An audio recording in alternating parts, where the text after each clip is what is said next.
Écoute cette histoire. La naissance du prophète Muhammad. C'était quelques semaines après la défaite d'Abraha. Un enfant est né à la Mecque. Son nom était Muhammad. Et cette naissance allait tout changer. Le père de Muhammad s'appelait Abdullah. Peu de temps après son mariage avec Amina, il partit pour un voyage vers le nord. Mais sur le chemin du retour, il tomba malade à Yatrib, prochainement appelé Médine. Et il ne revint jamais. Il mourut jeune à l'âge de 25 ans. Il laissa derrière lui une épouse enceinte et un fils qui n'était pas encore né. Aminatu bint Wahb appartenait à une famille noble de Quraysh. Elle était connue pour sa piété, sa pudeur et son intelligence. Elle portait son enfant seule, mais avec dignité, sans crainte, et avec confiance en Dieu. La naissance eut lieu un lundi dans la maison familiale à la Mecque. Certains rapportent que c'était le 12 du mois de Rabi'ul Awwal, une nuit tranquille, mais pleine de sens.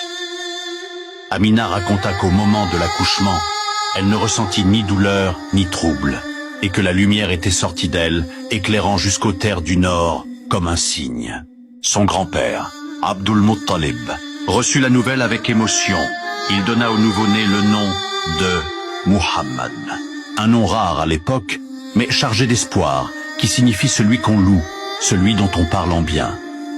À cette époque, les familles de la Mecque avaient une habitude, confier leur nouveau-né à des nourrices bédouines pour qu'ils grandissent dans le désert, loin de la ville, de la pollution, de ses maladies et de son agitation. C'était là-bas que l'enfant apprenait la langue arabe dans sa forme la plus pure et qu'il développait son corps, son caractère et sa résistance. Mais peu de nourrices acceptaient de prendre un orphelin, car il n'avait pas de père, donc pas de fortune. C'est alors qu'arriva Halimatu Sardiya, une femme du désert, simple, mais au cœur pur. Elle n'avait trouvé aucun enfant à allaiter ce jour-là, mais en voyant Muhammad, quelque chose en elle se déclencha.